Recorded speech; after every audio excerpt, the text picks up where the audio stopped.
Sa video na ito, ikukwento natin ang tungkol sa isang simpleng binata na walang espesyal na kasanayan, pero dahil sa kanyang kabutihang loob, nakuha niya ang tiwala ng hari at kalaunay naging tagapagligtas ng buong kaharian.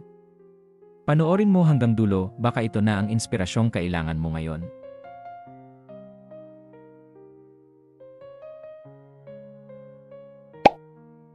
May isang binatang matagal nang naghahanap ng trabaho.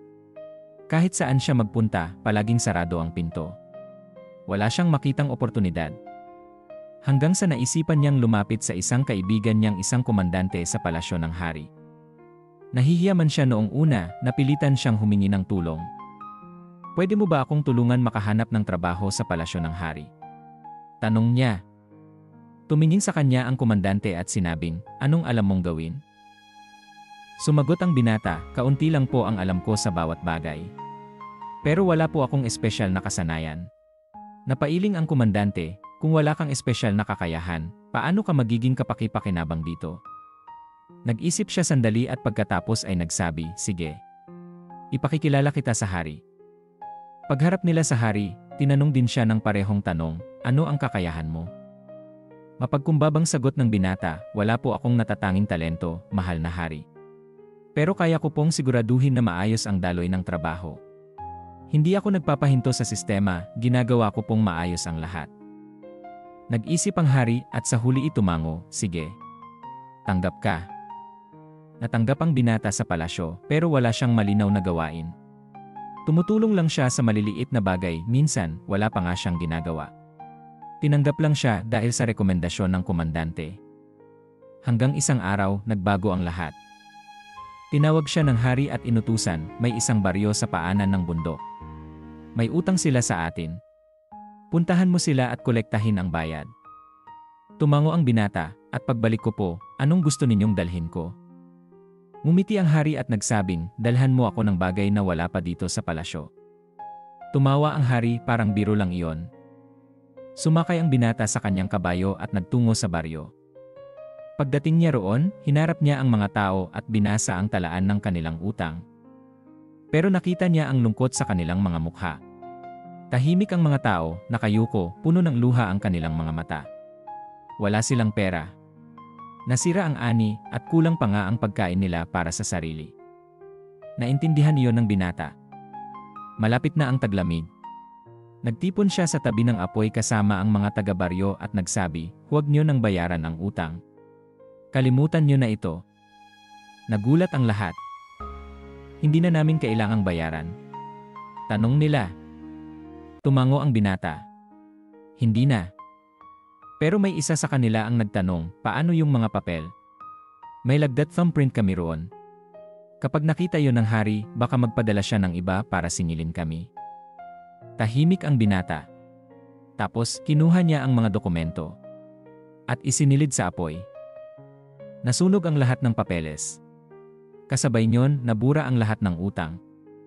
Nagdiwang ang mga taga-baryo. Hindi sila makapaniwala, "Ginawa mo ang bagay na hindi kayang gawin ng iba. Pagpalain ka ng langit. Maging masagana at masaya ka habang buhay," sabi nila. Bumalik sa palasyo ang binata. Galit ang hari. "Asan ang perang siningil mo?" Kalma ang binata at sinabing, "Mahal na hari, hindi po nila kayang magbayad. Pero dinala ko ang hiningi niyo." "Ano naman yon?" tanong ng hari. "Dinala ko ang dasal, pagmamahal at pagpapala ng mga taga-baryo. Wala niyan dito sa palasyo. Pero mas mahalaga yon kaysa ginto." Hindi nakapagsalita ang hari. Tahimik lang siya. Makalipas ang ilang araw, sinalakay ang kaharian ng isang kalaban. Napilitang tumakas ang hari. Marami ang nagtaksil. Pero nanatili sa tabi niya ang binata. "Sama kayo sa akin," sabi ng binata, "may alam akong ligtas na lugar." Tinunggo nila ang baryo sa paanan ng bundok. Pagdating nila, niyakap ng mga taga-baryo ang hari at ang kanyang pamilya. Pinakain, binigyan ng tirahan, at inalagaan sila hanggang makabawi muli ng lakas at kapangyarihan ang hari. Pagbalik ng hari sa palasyo, doon niya lang tunay na naunawaan ang halaga ng mga dasal at pagpapalang iyon. Isang simpleng kwento, pero may malalim na mensahe. Ang tunay na kayamanan ay wala sa pera o posisyon, kundi nasa mabubuting ugnayan at sa kabutihang loob na walang kapalit. kapag tumutulong tayo sa kapwa ng bukal sa puso, tumatanggap tayo ng bagay na mas makapangyarihan kaysa yaman, pagmamahal, suporta, at mga dasal na gumagabay at pumuprotekta sa atin sa oras ng kagipitan. Ang mga pagpapala ay hindi nakikita, pero kayang magligtas ng buhay, magbalik ng pag-asa, at gumawa ng milagro. Kaya't huwag tumigil sa paggawa ng kabutihan, kahit walang kapalit. Kahit walang nakakakita, dahil gaya ng ilog mula sa bundok na tuloy-tuloy lang ang agos kahit hindi nito alam kung gaano pa kalayo ang dagat, ang pusong busilak ay hindi humihinto sa pagtulong, patuloy lang sa pagkalat ng kabutihan, sa pag-ani ng mga biyaya, at sa paggawa ng mabuti para sa lahat. Ito ang mga kayamanang hindi nawawala at darating sa iyo sa oras na pinakakailangan mo sila. Kaibigan, kung nagustuhan mo ang kwentong ito at may natutunan ka, huwag mong kalimutang i-like ang video, i-share ito sa mga taong mahal mo, at mag-subscribe para sa mas marami pang mga kwento ng inspirasyon at aral sa buhay. I-comment mo rin kung anong bahagi ng kwento ang pinakatumama sa iyo dahil baka ang kwento mo ang susunod naming ikwento. Tandaan, ang susi sa tagumpay ay ang pag-iingat sa iniisip dahil diyan nagsisimula ang tunay na pagbabago.